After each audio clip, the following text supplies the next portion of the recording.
اور دوسری بات یہ ہے کہ تو یہ کہہ رہا تھا کہ یہ ایک بدعت ہے اور ہر بدعت گمراہی ہے. تو نے کل بدعت ضلالہ پڑھا ہے، لیکن تو نے مسلم شریف اور مشکاۃ شریف کی وہ حدیث نہیں پڑھی جس میں حضور علیہ الصلوۃ والسلام نے ارشاد فرمایا کہ جس نے اسلام میں کوئی اچھا طریقہ نکالا تو اس کے لیے اس کا اجر ہے، اور بعد میں جو کوئی اس پر عمل کرے گا اس کا اجر بھی وہ اچھا طریقہ نکالنے والے پر ہے، اور اچھا کام کرنے والے کے عمل میں بھی کوئی کمی نہیں آئے گی. چلیے یہ تو ایک بات آپ نے کر دی. اب دیکھیے، اگر آپ کو تکلیف ہے لفظ عید سے کہ میلاد النبی صلی اللہ علیہ وسلم کو عید کیوں کہا جاتا ہے، اور آپ نے یہ سوال میں بڑا زور لگایا اور کہا کہ عید الاضحیٰ اور عید الفطر کے علاوہ کوئی عید کا عنوان مجھے نہیں ملا، تو ابن ماجہ شریف کے اندر یہ حدیث پاک موجود ہے، اور بھی بہت ساری کتب میں ہے.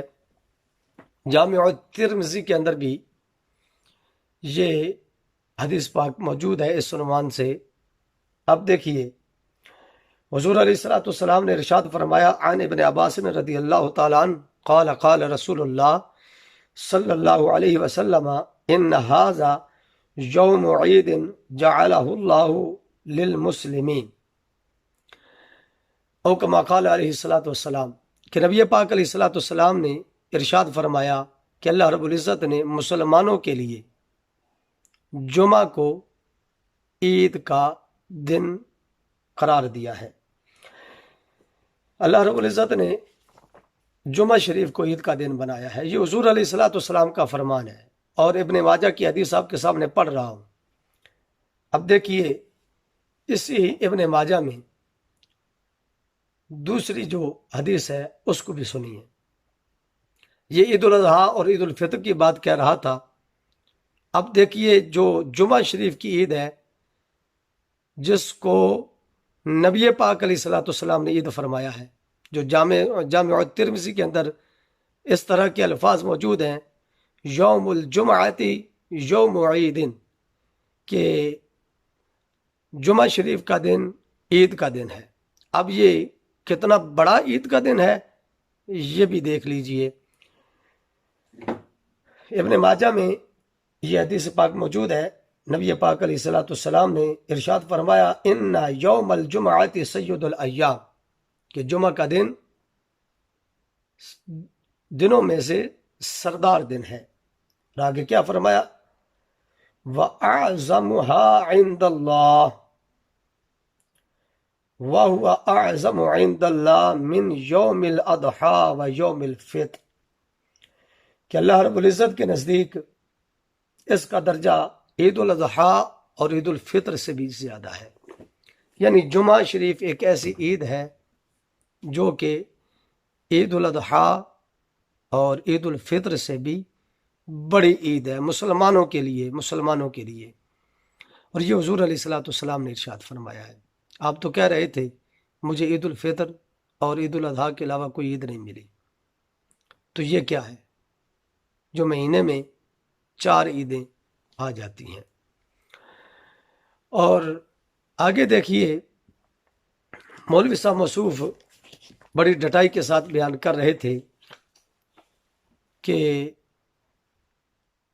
مجھے کہیں پر نہیں ملا، تو لہٰذا یہ ایک بدعت ہے، اور ہر بدعت گمراہی ہے، اور ہر گمراہی جہنم میں لے کر جانے والی ہے. اب مولوی صاحب سے میرا سوال ہے کہ مولوی جی یہ بتائیے، سالانہ جشن دارالعلوم دیوبند منانا یہ کون سی حدیث سے ثابت ہے؟ نبی پاک علیہ الصلوۃ والسلام نے کتنی بار منایا؟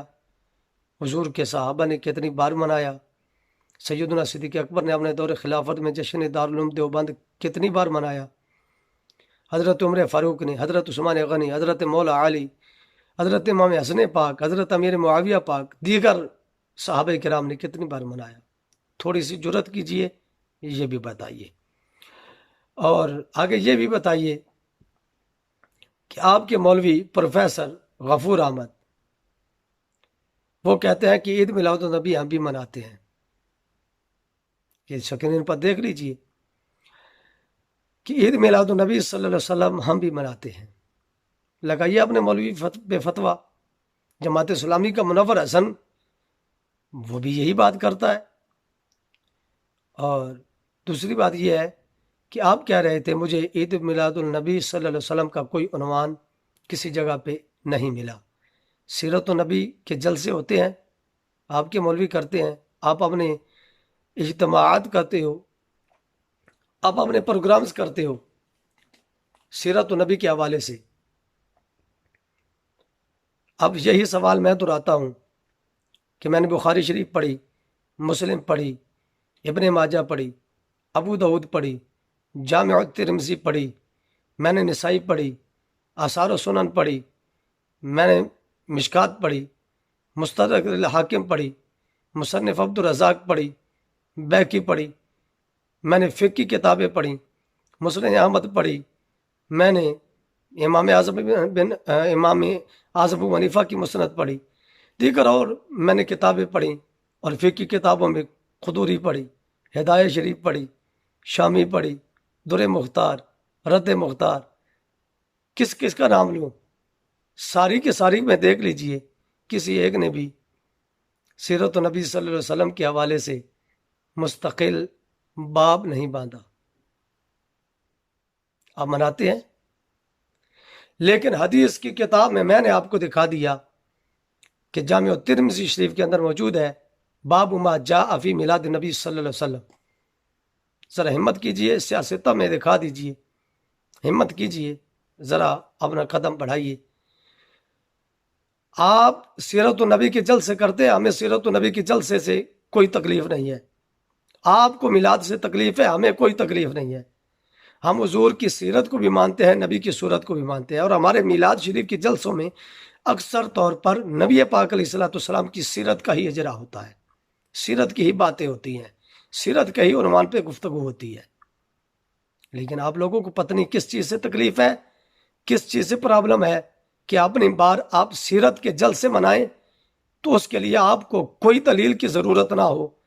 لیکن اگر ہم حضور علیہ الصلوۃ والسلام کی میلاد اقدس کی محفل منائیں اور ذکر رسول علیہ الصلوۃ والسلام کریں تو پتہ نہیں آپ کو کون سی چیز آرام نہیں کرنے دیتی. دیکھیے، محفل حسن قرات منائی جاتی ہے. حسن قرات دیوبندی حضرات، اہل حدیث حضرات بڑے شوق سے، بڑے زور و شور سے مناتے ہیں. کون سے صحابی نے منائی ہے؟ کون سی حدیث کی کتاب میں موجود ہے کہ تم محفل حسن قرات کیا کرو؟ جب تمہارا دل کرتا ہے اپنے مولویوں کی تم برسیاں منا لیتے ہو. یہ سکرین پر آپ دیکھ رہے ہیں کہ اپنے مولویوں کی تم برسیاں بھی مناتے ہو، ان کے دن مناتے ہو، ان کے ایام کا ذکر کرتے ہو، تو پھر یہ سارا کچھ جائز ہو جاتا ہے. صرف میلاد شریف کے بارے میں آپ کو پرابلم ہے، آپ کو مسئلہ ہے. اب دیکھیے، مسجد اللہ کا گھر ہے، نہ اس کو دین سے دور کیا جا سکتا ہے، نہ اس کو دین سے نکالا جا سکتا ہے. اللہ کا گھر ہے، لیکن حضور کل بدعۃ ضلالہ میں کیا کیا چیز آئے گی ذرا سوچنا. کیا حضور علیہ الصلوۃ والسلام نے مسجد کا محراب بنایا تھا؟ سیدنا صدیق اکبر نے بنایا، سیدنا عمر فاروق نے بنایا، سیدنا عثمان غنی نے بنایا، حضرت مولا علی رضی اللہ تعالیٰ عنہ نے بنایا، امام حسن مجتبیٰ نے بنایا، حضرت امیر معاویہ رضی اللہ تعالیٰ عنہ نے بنایا. یہ تو بنایا ہے حضرت عمر بن عبدالعزیز نے مسجد نبوی شریف کا سب سے پہلے. آج ہر مسجد کا محراب موجود ہے، تو کل بدعۃ ضلالہ میں یہ نہیں آئے گا. تمہاری مسجدوں کی جو اتنے اتنے بڑے مینار بنے ہیں صحابہ کے دور میں تھے. یہ قرآن مقدس جو ہے کتابی شکل میں موجود ہے ہمارے پاس، بہترین شکل اور بہترین کتابت، یہ اس وقت تھی. ذرا ہمت کیجئے اور بتائیے کیا صحابہ کرام علیہم رضوان کے دور میں قرآن مقدس پر اعراب موجود تھے؟ اور ذرا ہمت کر کے یہ بھی بتائیے جو کتابوں کے آپ نام لے رہے تھے، بخاری سے لے کر سیاستہ کی ساری اور دیگر کتب کی، کیا یہ کتابیں حضور کے دور میں تھی؟ نبی کے صحابہ کے دور میں تھی؟ کس صحابی نے یہ کتاب لکھی ہے بخاری شریف؟ کون سا صحابی ہے جس نے مسلم شریف لکھی ہے؟ وہ کون سا صحابی ہے جس نے جناب ترمذی شریف لکھی ہے؟ تو یہ کل بدعت ضلالہ میں نہیں آئے گی؟ ذرا تھوڑا سا حوصلہ کیجئے اور لگائیے فتویٰ نا، پتہ تو چلے۔ مدرسوں کے اندر جو درسیات پڑھائی جاتی ہیں، صرف و نحو کی کتابیں جو دیگر بکس پڑھائی جاتی ہیں، کون سی حدیث میں موجود ہے کہ یہ کتاب پڑھا لینا؟ کون سی حدیث میں موجود ہے؟ کیا نبی کے صحابہ نے یہ کتابیں پڑھی تھی؟ حضور کے صحابہ نے یہ کتابیں لکھی تھی؟ نبی کے صحابہ کے دور میں یہ کتابیں تھیں؟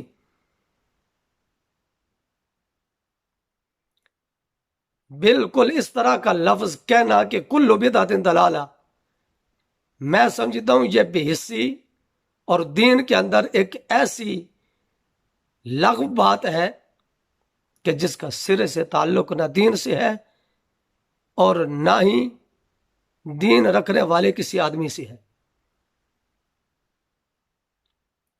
تو خدا کا خوف کیجئے اور تھوڑا سا اپنے سوال پر نظر ثانی کریں، وگرنہ آپ کی ذات بھی نہیں بچے گی، کیونکہ آپ بھی حضور کے دور میں نہیں تھے۔ کل بدعت ضلالہ، گمراہی ہے۔ آپ حضور علیہ الصلوۃ والسلام کے فرمان کا غلط مطلب لیں گے تو ہم بھی پھر بتائیں گے کہ آپ جہنمی ہیں۔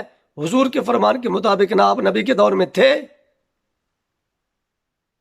اور جب آپ نبی کے دور میں نہیں تھے تو آپ بدعتی ہوئے، تو مطلب کیا ہے کہ آپ جہنمی ہیں۔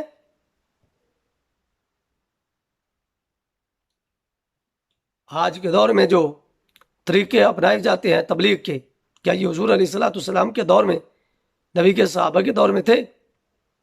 اب یہ آپ تماشا کریں کہ جی یہ تو ایک ذریعے بنائے گئے ہیں، ان کا دین کے ساتھ کیا تعلق ہے؟ جب دین کے ساتھ تعلق نہیں ہے تو آپ پھر یہ استعمال کیوں کرتے ہیں؟ اور ایک